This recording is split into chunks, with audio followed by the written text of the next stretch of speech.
Folks are back. This is Steve Sanson, Stephanie Phillips with another episode of Veterans in Politics. We have a very unique show today. We have Christopher Kemp, United States Marine. Hoorah! He's going to do an exclusive interview. His child was taken without consent. So that seems to be an issue with a lot of litigants. But before we get to Mr. Kemp, Ms. Phillips. Thanks for joining us, and thank you to our sponsors. We have Dr. Ari Nagy. He's running for Congressional District 3. His website is nagyforcongress.com, and that's F-O-R, nagyforcongress.com. Get in touch with him. We also have Henderson's mayor, Michelle Romero. She's running for re-election. Her website is votemichelleromero.com, votemichelleromero.com. And we also have Cody K. Whipple. He's running for Congressional District 4. His website is codykforcongress.com, and that's the number 4, codykforcongress.com. We also have Dave Marlin. He's running for Las Vegas City Council, Ward 6. His website is daveforvegas.com, and that's F-O-R, daveforvegas.com. And also Judge Jennifer Schwartz. She is running for re-election in Department 17, and she also just got endorsed, joint veteran endorsement. Congratulations, Judge Schwartz. And her website is judgeschwartz.com, judgeschwartz.com. Also, don't forget to grab your copy of Steve's book, How to Navigate Nevada's Family Court System. This is a self-help book, and if you are a litigant in family court and you don't have an attorney and you can't afford one, this will help you through that system. You can get a copy on Amazon. It is $14.99. Also, we have a merch store. It's vipimerch.com, vipimerch.com. There's all kinds of fun things for you to check out there.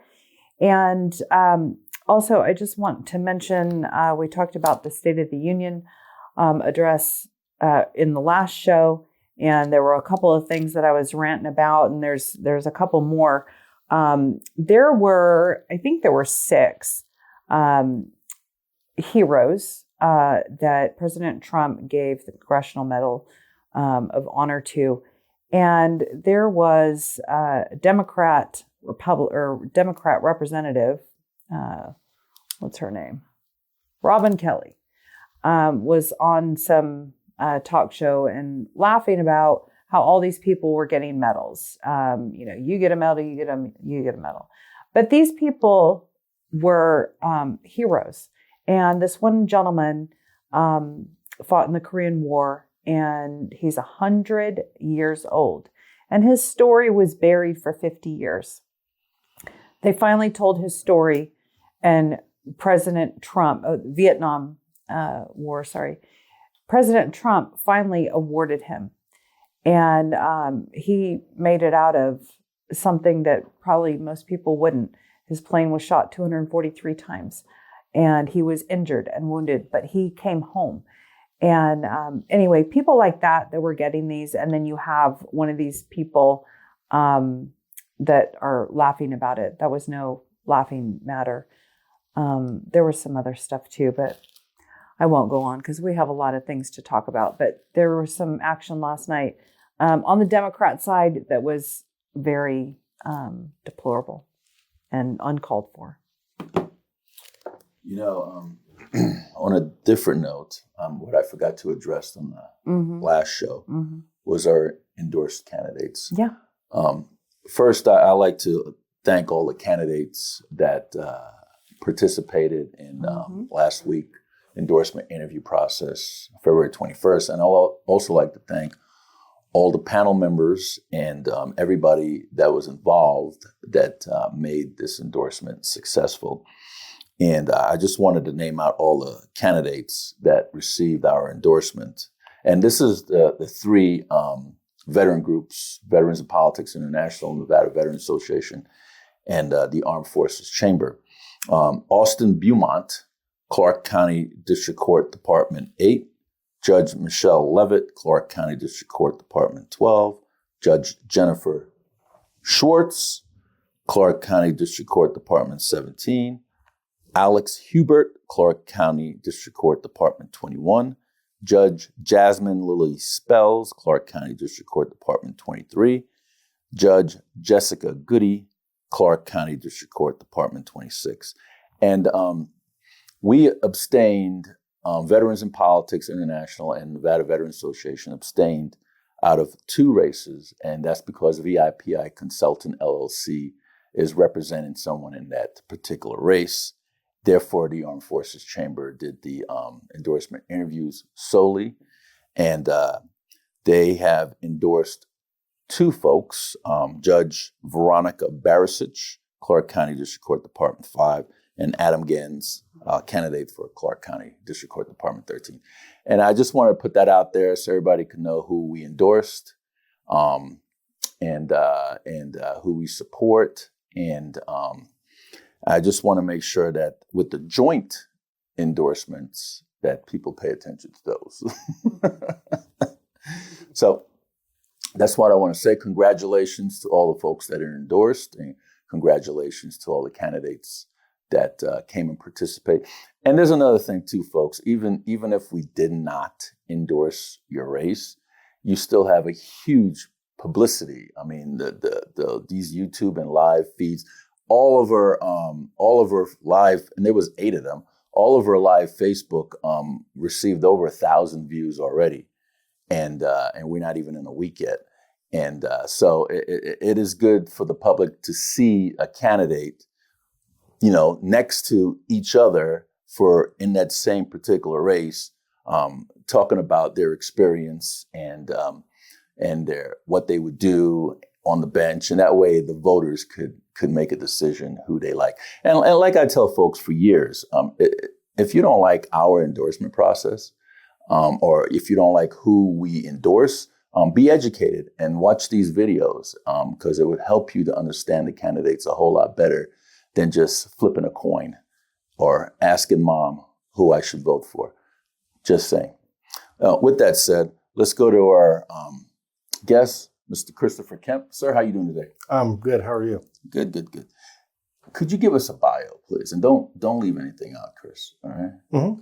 The whole thing, Sure. Streets of Detroit. Where are you from? No, I'm not quite. So I'm first want to thank both of you for having me here this evening to talk about my issue. I'm here as a retired Marine and as a father. I had a young daughter, and there was a standing court order for her not to be removed from the state of Nevada unless both parents consented.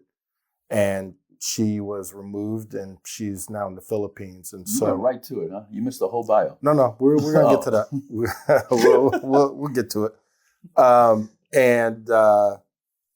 pursuing every lawful remedy until she's returned.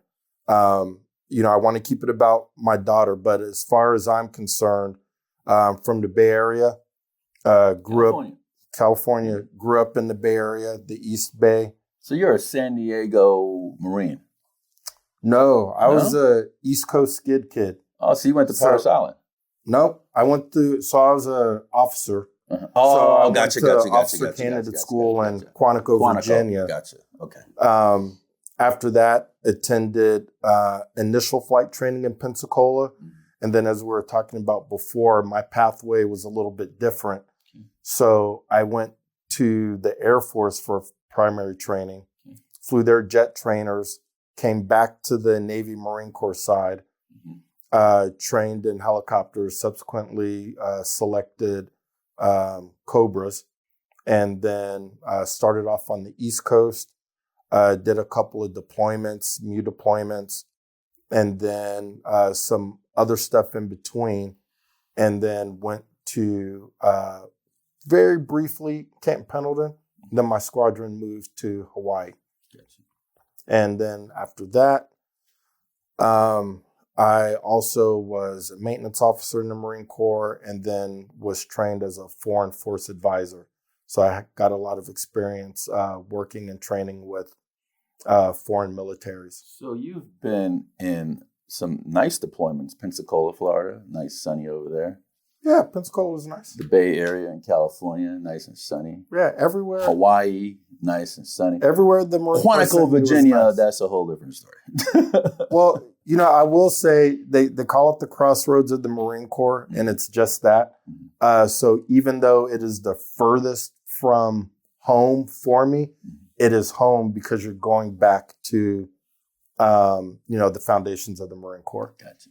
So very comfortable in Quantico, good people there. You had to salute a lot, huh? There's a lot of saluting because going on there. you were a butterball when you first went there, right? I was. Yeah. I was. Yeah. A lot of saluting, a lot of your a lot of learning, got a lot of exercise. exercise. Got some exercise, but got a lot of tutelage, not just from the officer corps, from the NCO and staff NCO corps as well. More importantly, probably are the ones that kept me the most true. I'm very grateful for that. How many troops did you command, Major? Your major went major. I was a major. Okay. So I didn't have squadron command. Later on in my career, I had company command. Okay. When I was at group. And then in Afghanistan, it's not a formal command as one would recognize it, but I was in charge of or responsible for well over 1,000 personnel. So you were in Afghanistan? Mm-hmm. How long were you there for? A little over 6 months. Okay. Did you make it to Iraq? I did. No. I did a MU deployment. And what part of Iraq were you in? The first MU deployment, we were primarily southeast. So we were on the ship and we supported operations in and around Basra and some other adjacent areas. The first go. We had some units that went ashore that were a little further inland. And then the second deployment, my squadron specifically was at Al-Assad. Mm-hmm. And then I was pushed out west. Gotcha. Near the Syrian-Jordanian border out there. Okay. And pretty much saw just about every part of Iraq except the northern parts. So you're a decorated Marine? I've gotten a few decorations here. Any disciplinary in your record? No. Mm-hmm. Okay. All right. So let's talk about your child custody. I wanted people to know exactly who. Oh no, sure. Who you are, and how you're just not a regular parent by all means, right? Right. Yeah. You wasn't like a 9-to-5 job type of guy. No, Marine Corps is definitely not a 9-to-5 job. Very grateful, honored for all the things the Marine Corps has provided for me. What do you got out of the Corps? Man, I got so much. It teaches you, there's the typical run-of-the-mill stuff you'll hear about discipline, but it gives you confidence. It centers you a little bit. I think when I can only speak for me, right? I came from a very centered background with the upbringing from my folks and family. And I think the Marine Corps hones some of those things that you get. And it provides you with a lot of tools you can take with you outside of the Marine Corps when you lead your personal and professional life.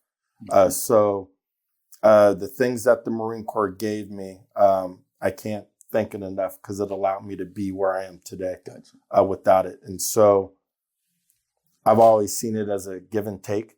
The Marine Corps gets its pound of flesh out of the individuals.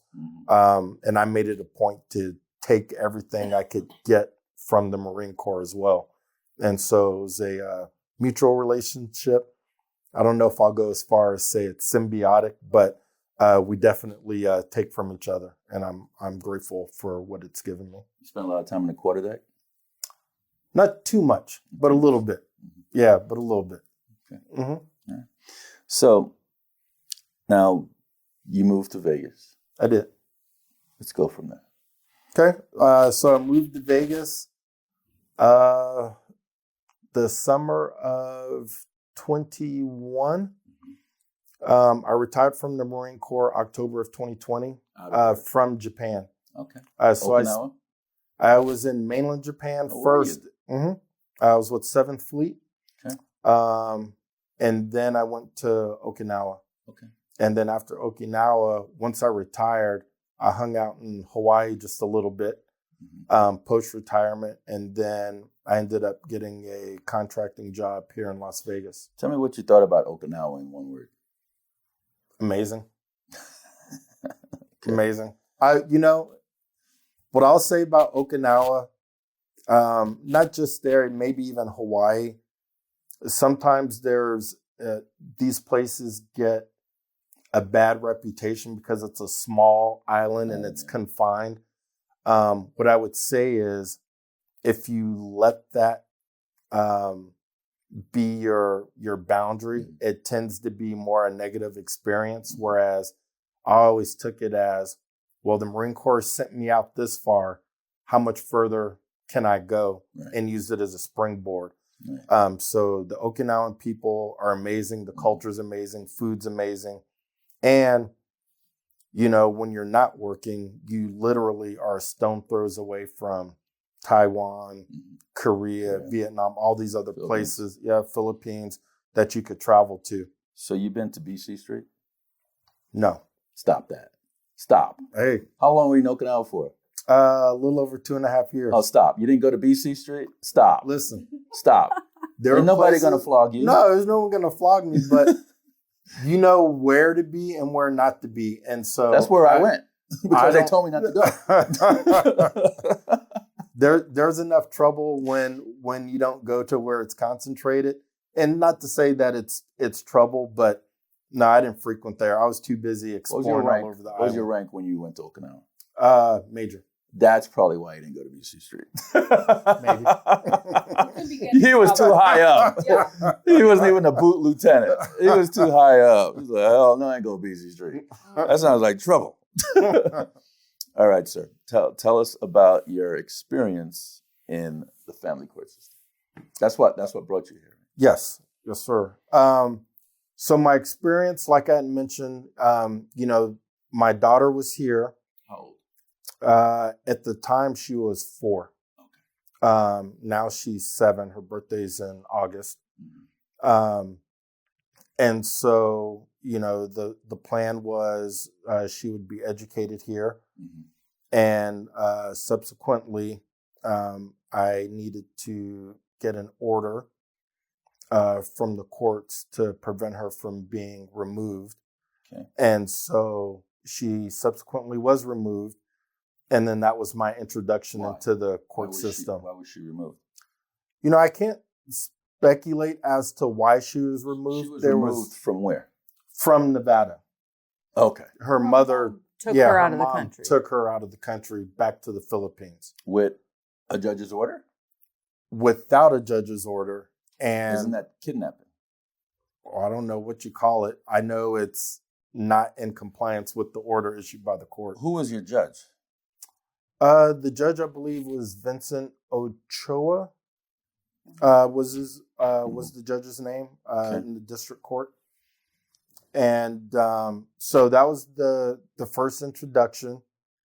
And then since then, I have been pursuing, remedies to rectify that.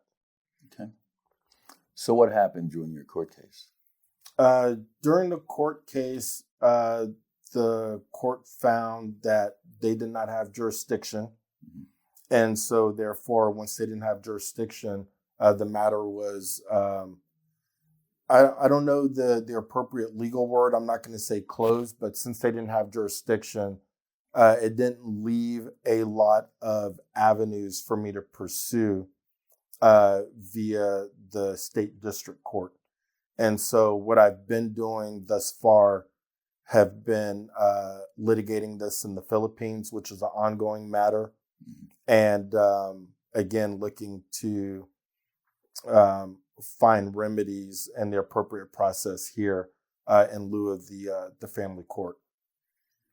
I want to summarize this for the people watching and who are going to listen to this, just so that they understand this properly. Ochoa issues an order, says, Mom can't take daughter across state lines, right? Can't take her out of the country. Correct. Neither parent can remove the child from the state without the other parental consent.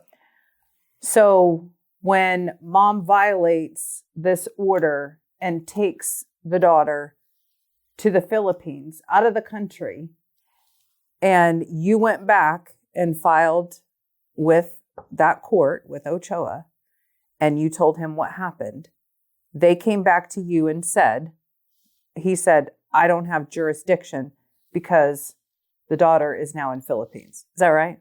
Correct. And then to add some more context to that as well, there are some statutes in place. There's some nuance with this process. I have learned about, how long was the child in the States. Mm-hmm. However, within that nuance, there are other processes that I've tried to bring to light and bring to attention of the court as to why my daughter should not have been removed. Mm-hmm. This is why I bring up and ask these judges, how do you enforce your orders? Because if your orders are not enforced or backed up, they are meaningless. And this particular situation is absolutely stunning. I don't know what needs to change, but when a judge issues an order and then comes back and tells a litigant that it is not in his jurisdiction anymore, and to me, I would say this child was kidnapped, in my opinion, what it looks like to me.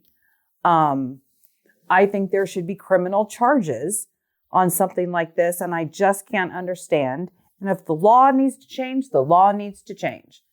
Because a judge, I can't believe that he said that it's not my jurisdiction, as if they don't. Because he wanted to. They don't care. He wanted to wash his hands of it, Meanwhile, you've been without your daughter for 4 years now? Going on 4 years now. Mm-hmm. So the judge didn't even try to put you in contact with the Philippine government or maybe the FBI or some type of legal remedy that could, I'm sure that you are not the first parent that had your child go overseas. Not the, so the without other, your consent. The other legal remedies I've pursued have been on my own accord, not necessarily facilitated through local government, if that makes sense. Mm-hmm. So I've reached out to the U.S. Embassy in Manila, and then through other, personal friends and contacts, have been put in touch with legal representation in the Philippines to go about it that way, but nothing facilitated here. And in addition to that, have started to, the other legal remedies have been through other state offices. I've spoken with the FBI and others who deal with this sort of thing specifically. What did they tell you? It's what I can tell you is it is, I'm about due process, mm-hmm. and following that process. It's a little convoluted. It's difficult when you're talking about an individual, in this case, my child, crossing international borders, because once the child is outside of the state, there's the process seemingly ends because they're no longer here. And so you run into a lot of, I don't know if bureaucracy is the right word, but you run into a lot of, well, did you talk to this person? Then you talk to that person. Then it's, have you spoken to the other person? And so that's what I'm working through currently. The judge didn't order a bench warrant for her arrest? Nothing of the such was ordered. Out of his jurisdiction. You can still order a bench warrant in case she comes back into the jurisdiction. Yeah, that nothing like that ever occurred. Once, is she American? She's a dual citizen, so she's American. Did anybody contact the the passport, whoever, the federal government, whoever does passports. I did. You did. I did. The judge didn't reach out and do anything for you. Nothing from once that decision was made. Still his case. That was essentially the end of it. So the things about notifying the appropriate entities within the embassy and all that, to flag her passport and all that stuff, I've done on my own accord and due diligence based upon what I know to do and then what I've been advised to do. Have you been to the Philippines? I have multiple times. And you didn't find her? Oh, I know exactly where my daughter is. You do? Mm-hmm. Well, why don't you just go get her? Well, that's, it's not as simple as just going to go get her. I'm not in your shoes, Mr. Kemp. But I what I'm getting at is I know where my daughter is, but you cannot. There's nothing stopping you from getting your daughter, right? Is there? Well, it would be the matter of. So let me explain it this way. What if he was charged with kidnapping? Yeah, so if he goes over there. There's just like we have our laws and system in place. Philippines has theirs. So right now, the mother is under the custodial right of the mother. And so if I, as an individual, were to go to the Philippines, see my daughter, and then try to leave with her, I would imagine something similar would take place, which is why I've been pursuing the appropriate legal remedies here to facilitate the communication and the process that needs to happen when you're talking international. You said you went to the American Embassy in Manila, right? Mm-hmm. And what did they tell you? So at the embassy there, they do not, as these laws, as these processes I'm finding out are, they do not have the authority, or there's no enforcement mechanism for them to do anything, because there's nothing here that is saying the child should be returned. Well, once you get that court order, I would like to pursue something like that, which is what I'm doing now. Did you file a motion with the court to get that type of court order? No, not that specifically. So what we filed in court initially in the district court. You said you have an attorney? At the time I did. And then I'm working with the mutual contact we discussed previously. Who was your attorney? You know what? I do not. I can tell you afterwards. I need to look it up. I don't recall the last name now. So let me I'm trying to get something straight in my head. Mm-hmm. So your girlfriend at the time, mm-hmm. She's not your girlfriend. You're not married to her, right? No. Okay. The mother of your child. Correct. Had a court order not to remove the child from the jurisdiction. Correct. But she did. She took the child out of the country, right? So that's parental kidnapping, right? I don't know what the law calls it. That's what that is. I call it not adhering to the court order. Well, it's kidnapping. Effectively, right? my child was removed. Did you deal with the FBI? No. So you have not contacted the Federal Bureau of Investigation. At a point I did. You filed a complaint? Didn't file a complaint. I called them to contact them to tell them this was the situation. Why didn't you file a complaint?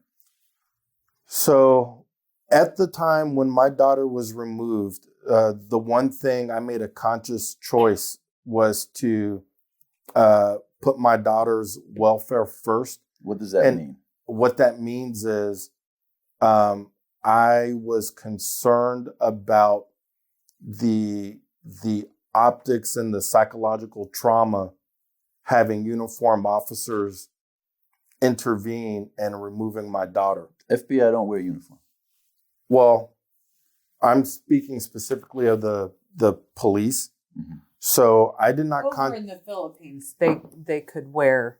You're talking about if they went over there here in the States. So just like in the Philippines, what needs to be understood is, even though this has happened, no one can do anything unless there is some sort of order, a pickup order, something giving them the permission to do it. But you have an order saying that the child can't leave the jurisdiction. Correct. Why didn't you go to the FBI, because that's kidnapping, and file an official complaint? They were contacted about this, and what I was told from the FBI at the time was, unless we have something that tells us to pick the child up, okay, then why don't you go back to the judge and get that? Do that because the judge dismissed it. He dismissed your case? The case was dismissed because there is no jurisdiction. Did you file a judicial discipline complaint against soon to be Mr. Ochoa?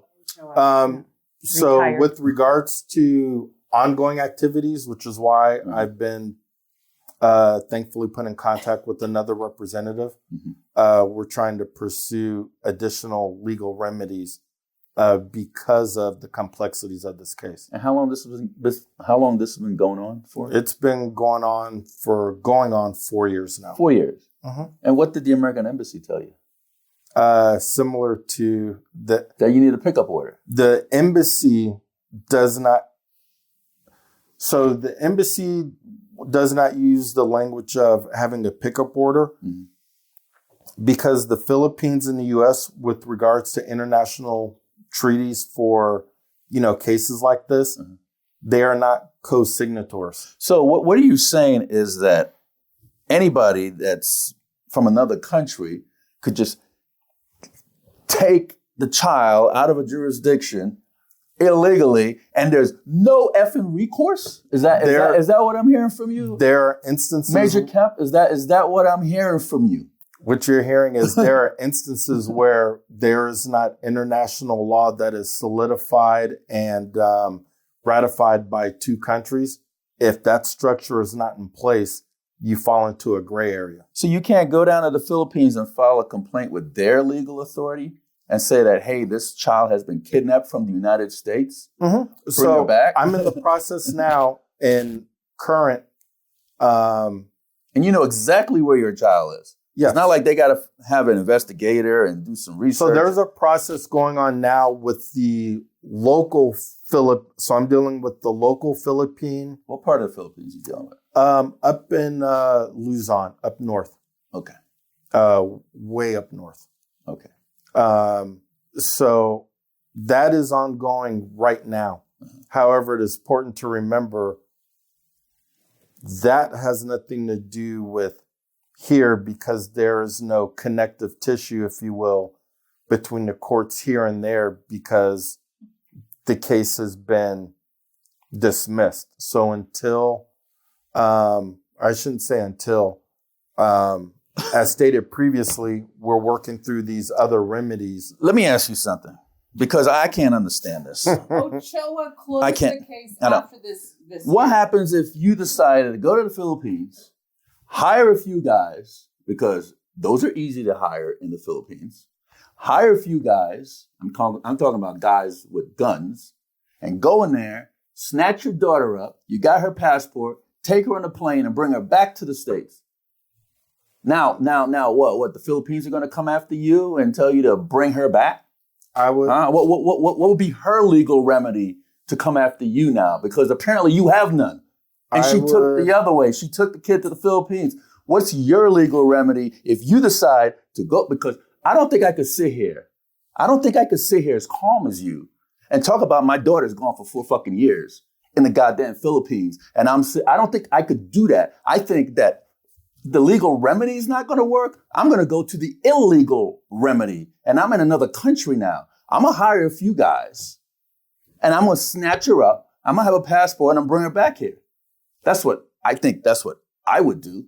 I cannot sit here and just pretend my hands are tied and I have no recourse. 4 years of my daughter's life is gone and I'm not a part of it. The mother broke the law. The mother broke the law and you telling me you have no legal remedy to justify that? You're just going to accept that? What, until she's 18? What? I would imagine to the first You're a Marine. part of your, to the first part You're of your a Marine. question. Oh, I definitely am.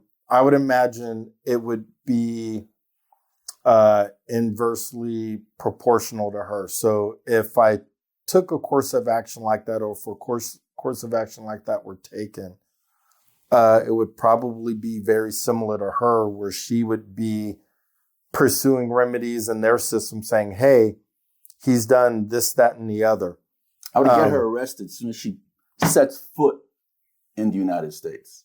She'll be in cuffs. But do you want, ultimately, obviously you want your daughter back here, but do you want her to have a relationship with her mom and not pursue something that would hurt the mom or keep the mom away from her? Would you like to have her back and you guys co-parent and have, try and have this relationship where you work together? Sure. So I think it is always in the child's best interest, that the child have access and both parents be involved in the development of the child when you have willing participants. So that will always be my stance, is I want what's best for my child.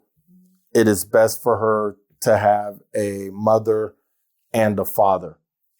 What I cannot speak on is someone else's unwillingness to abide by that same,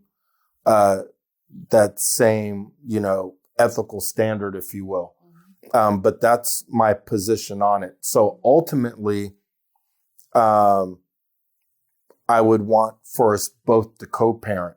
Now, if it materializes into something else, that process needs to play out on its own. But what I can't do is play into making this about me when it's about her. There's processes in place. There are remedies in place. I'm a methodical person, and so I need to, follow these processes and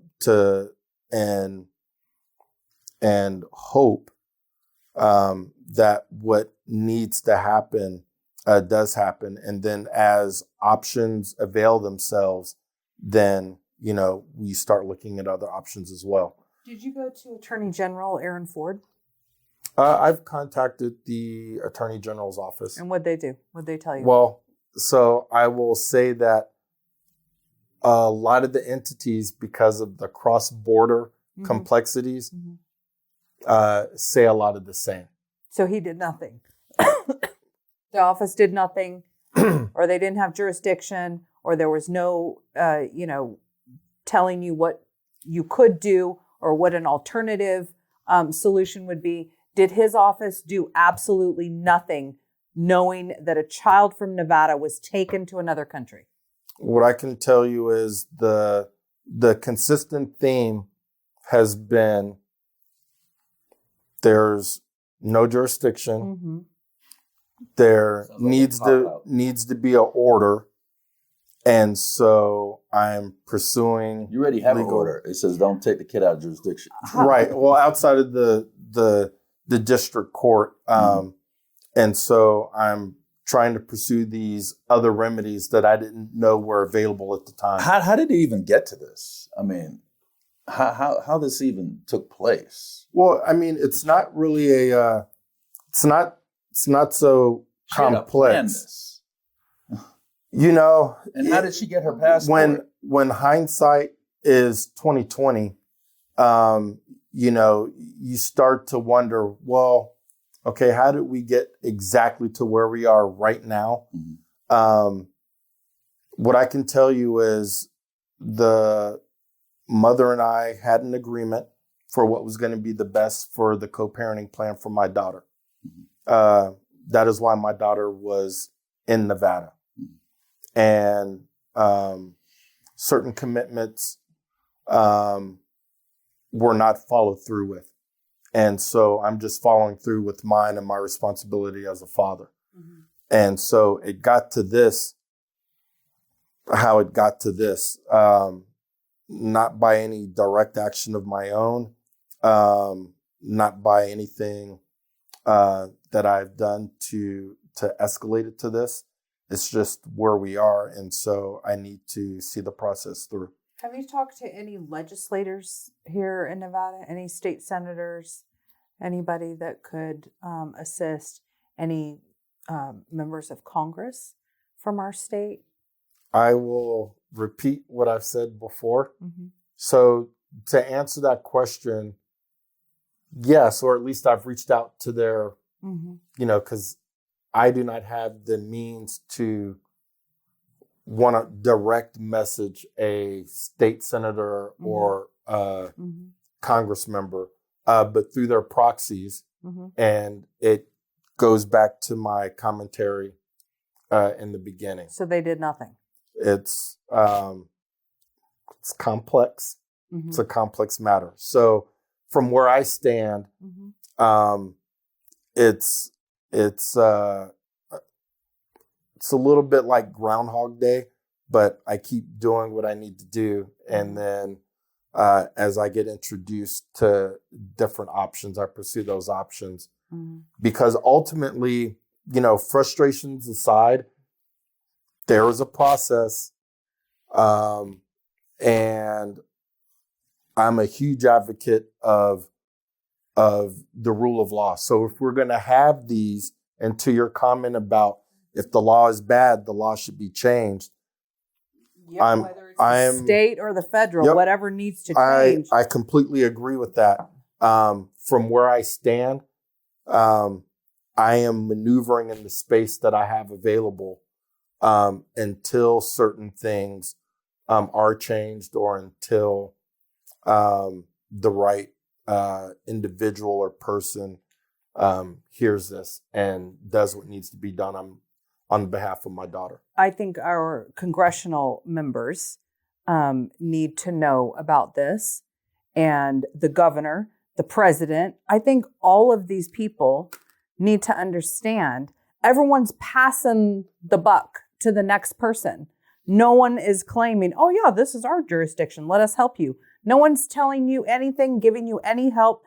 Meanwhile, years go by and your daughter is still in another country. I call it kidnapping, the way it looks to me. These facts, I don't know how law enforcement looks at it, but to me, with a court order like that, it should be looked at that she is a criminal and there should be some relief. I agree. There should be some relief. It's a difficult thing. I'm certain I'm not the only one who's experienced this. I'm sure. And, I go back to what guides me as my principles and what I know to be how things should be. And I want to adhere to that to make sure it's done the right way. And, with the different members of legislature, whether we're talking state, federal, that I acknowledge fully. But that adds to the complexity, right? Yeah. Because there are a lot of different people. There's a lot of, well, did you go here? And I genuinely think, these other entities are trying to help.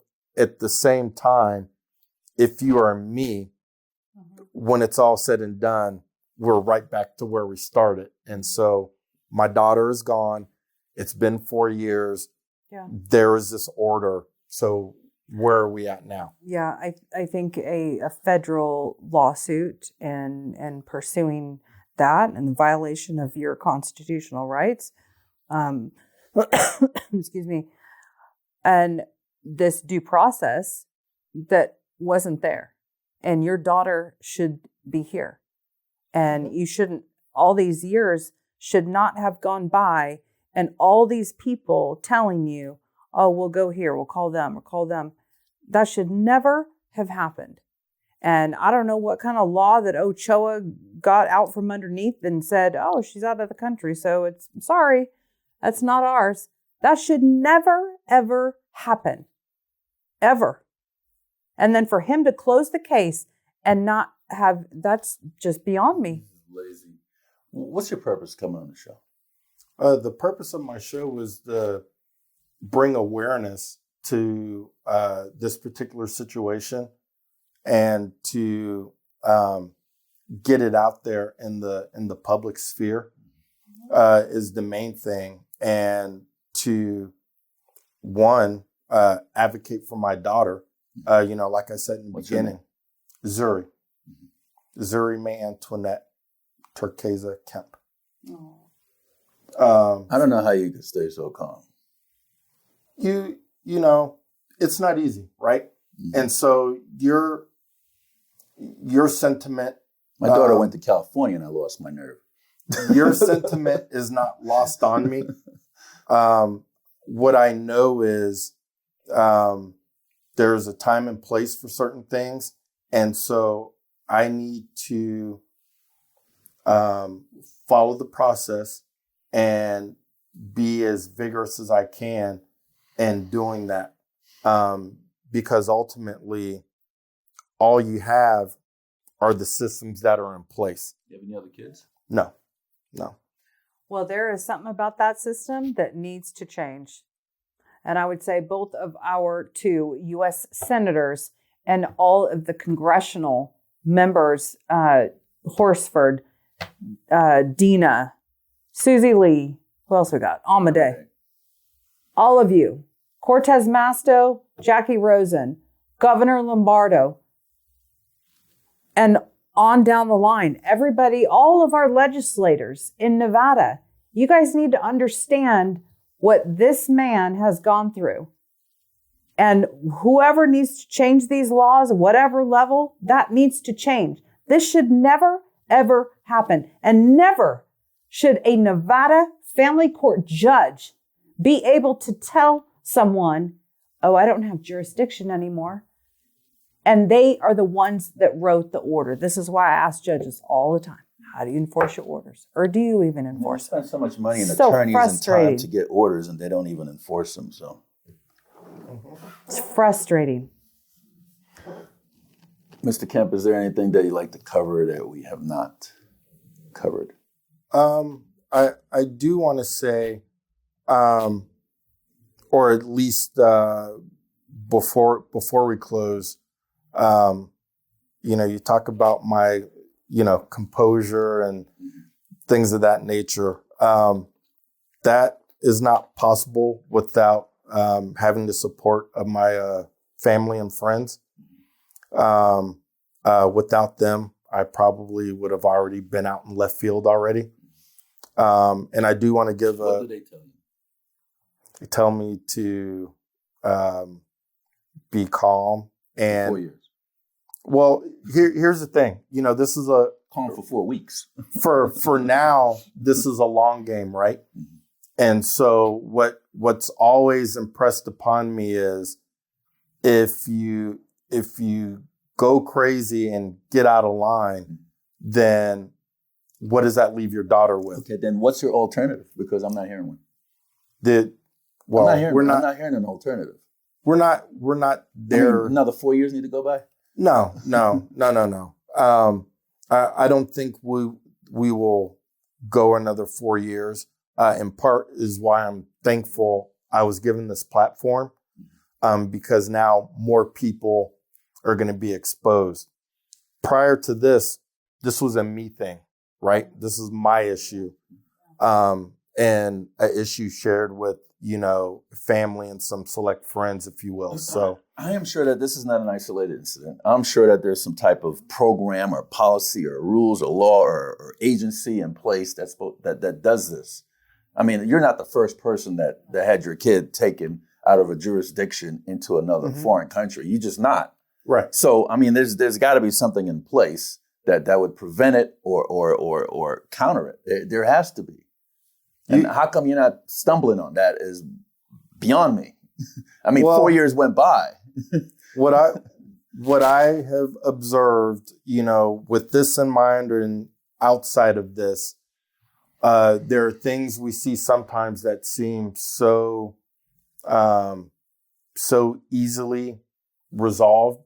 Oh, why don't you just do this, it just makes sense. And then you come to find out it could be something as simple as, oh, the law doesn't say you can do X, Y, and Z, and then someone changes it, and then there you go. And so I am mindful of the fact that I'm mindful of the fact that there probably are alternatives. However, if you don't have the right touch points to the people that can be catalysts for the change you need, a lot of times things go unnoticed.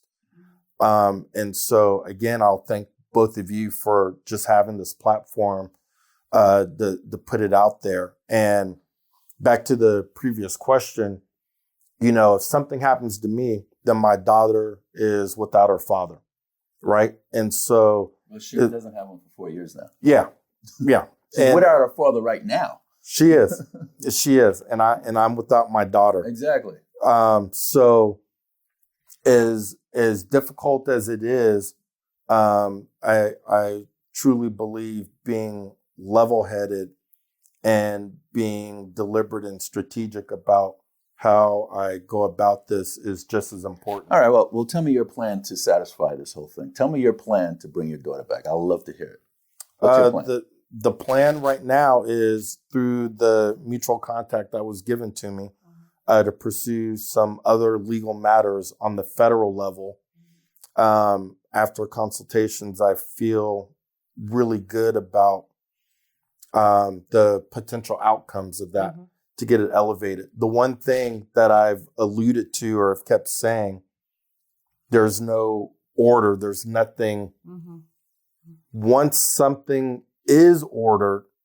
But how many orders do you need? You already have one that says don't take her out the jurisdiction. That's an order. Yeah, but the case is closed. True. It's been closed. Yeah, for so long. File a motion, open the case. Right. Have you done that? No. Well, we're in the process of going through these other avenues now. Will a federal lawsuit, can you work with the people in the Philippines? Once it goes federal, is there any kind of crossover to where you can work together? I'm under the understanding at the federal level, there's a lot more firepower and substance behind it that would drive things a lot differently in the Philippines. Yeah. And so just like I mentioned before, I had spoken with the FBI and the embassy where they were looking for something specific that was not possible through the district court. Yeah. Whereas at the federal level, it is available and it provides a remedy for them to be able to do something. Did you ever reach out to VA? Could they help you in any way? I never reached out to the VA proper. So in short, no. Okay. But I didn't know if there were any services or any kind of help that they could have given. The VA has some legal services, but I feel as if they would have been limited in the sense of if I needed a lawyer, they can give me a list of lawyers. But as far as having, again, we're talking about enforcement mechanisms to be like, hey, do X, Y, and Z. It's just not there. And that problem, too, is compounded by there is no standing treaty between the two countries. So if this were Germany, the outcome would have been a lot different. But in this case, it's the Philippines, and there's nothing legally binding internationally as far as law is concerned that would remedy this as quickly as one would think. That's pretty sad because anytime, I don't care what country it is, when you have this, and it's very specific because you sent me, I've read this, and I saw these papers. And the first time when I spoke to you, I was so infuriated as a mother, thinking any parent can put themselves in your shoes and understand, how horrible this is and devastating, knowing that that order, and it's very black and white and says exactly what you're saying it does, and to have them come back and tell you this, and no one is there to help you. There should be a very quick remedy on something like this. Just simple. And whether the state needs to work with the feds, you work internationally, that should be able to happen quickly without any of this. I agree. It is. This needs to be fixed. All of you, all of you legislators out there in Congress, in our state, all this needs to be fixed. Whatever needs to change, so this never happens again to another parent and their child taken internationally away by the other parent, should never happen. Did you file an emergency motion to return the child? No. No. So what I did was we had file a motion with Ochoa. Yeah, so there was the initial motion for this. When that was denied, we tried to escalate it to the appellate court, and the appellate court, the panel, didn't have the resources to ask for en banc, but the panel essentially just sided with the district court. But the thing with, appellate courts, it's more than, I think sometimes people think, a bad ruling can be a bad ruling, but a bad ruling could be procedurally correct. And so just because there is a bad ruling doesn't mean appellate courts just overturn it. And that's where it stopped after the appellate panel said they upheld it. Did you file an international remedy called the HAGUE Convention? The Philippines is a member of the HAGU Convention on International Child Abduction. No, and the reason why is that's what I was speaking about earlier, the Hague Convention. Yeah. The U.S. and the Philippines are not co-signatories, and it hasn't been ratified by both countries. So it's not enforceable. When do you have something in writing saying that? Because according to what I got, it says it is. From my communications with the embassy. Did they give you anything in writing? Via email traffic. My understanding of it is it's in process, and it's one of those things. It could be, I could get an email tomorrow saying, hey, we just got it signed, or it's years or decades from now. What about the Federal International Parental Kidnapping Act? That I am not familiar with, which I hope the my FBI new is contact involved will in be. that. Yeah. Let's get that going. How about seizing her passport and your daughter's passport with immigration? I have my daughter's passport. Then how did she get out of the country? Because she's a dual citizen. But you said you have her passport. Right, but she has a Philippine passport as well. So you folks have her who US have, passport. I have her U.S. passport. Folks routinely, if you're a dual citizen, will sometimes travel to one location on one and use another one to go back because there's a convenience of going back to your home country. Did you file a complaint with the Philippine court? So I am currently in ongoing litigation in the Philippine courts. You have a lawyer out there? I do. And what did your lawyer say? Sit back, relax, it's enjoy the ride. It's ongoing. What I will how long tell you gonna you drive is, that car for?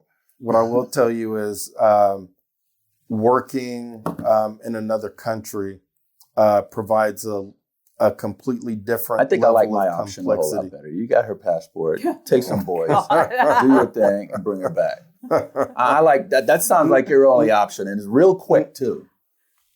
Well, Probably 30 days of surveillance, checking out, make sure, and then go snatch her up. Well, we don't want to give back. the gig up either right now. Well, so. what are they going to do to you? They didn't. I mean, apparently, U.S. is not doing nothing to her. Yeah, they so don't what the see Philippines her as going a to do kidnapper. Yeah. to you? I think it's a wash. No one cares. Like I mentioned before, to that suggestion, if something like that were to happen, well, it's not even about You want if me to go with something you? like that happens. I'll go what with I'm you. saying is, You want me to go with you? inversely, well, we're gonna. I know somebody that follow goes to the Philippines all the time. He's going through the process in the legal way, and he's doing it the right way. I mean, I couldn't sit back 4 years Yes. and let the process work because the process sucks.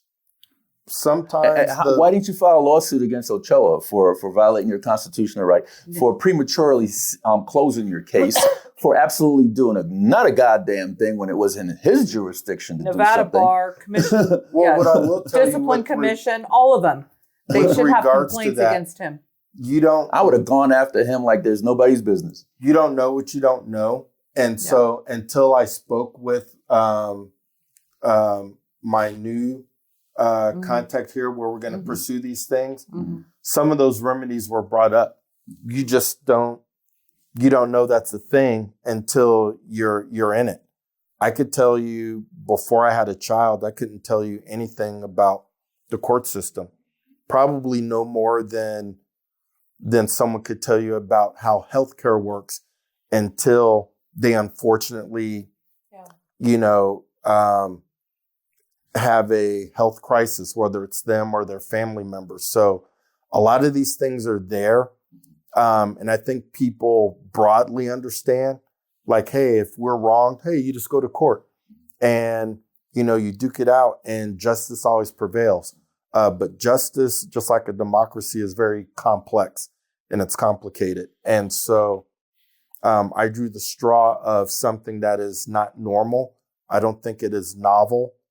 However, I'm learning as I go along, and my commitment is to my responsibility as a father to my child, and that's what I will continue to do. What do you do for a living?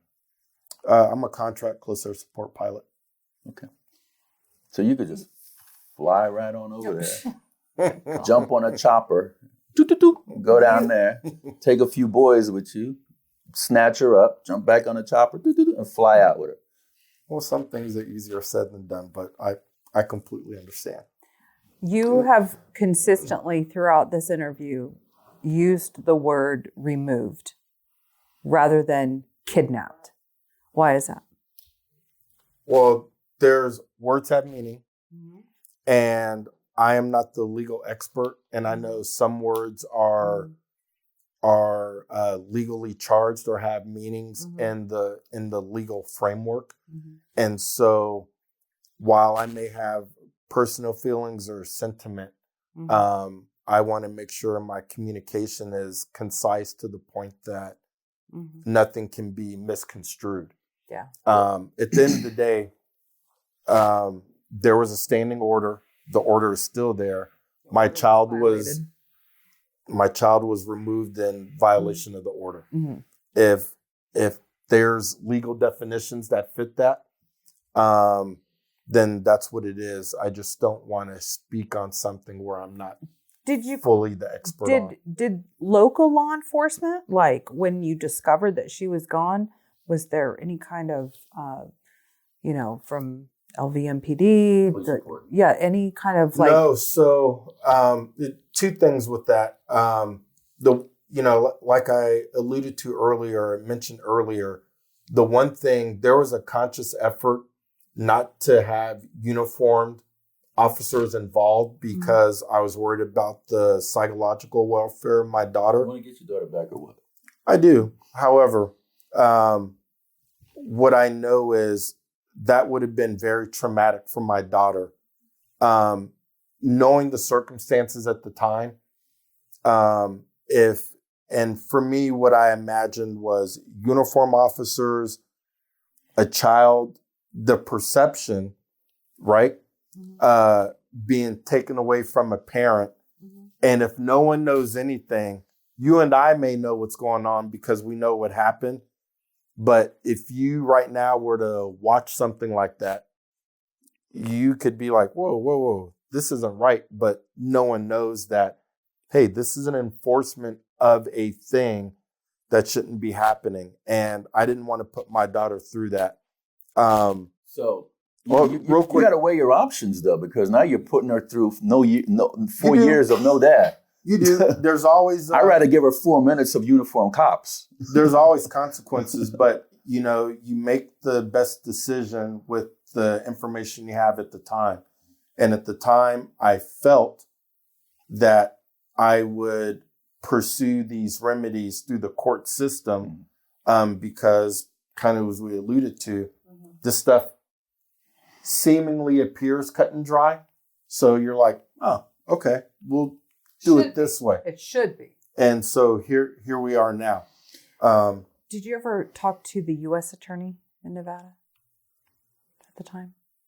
No, just in contact with the AG's office and one of the investigators there.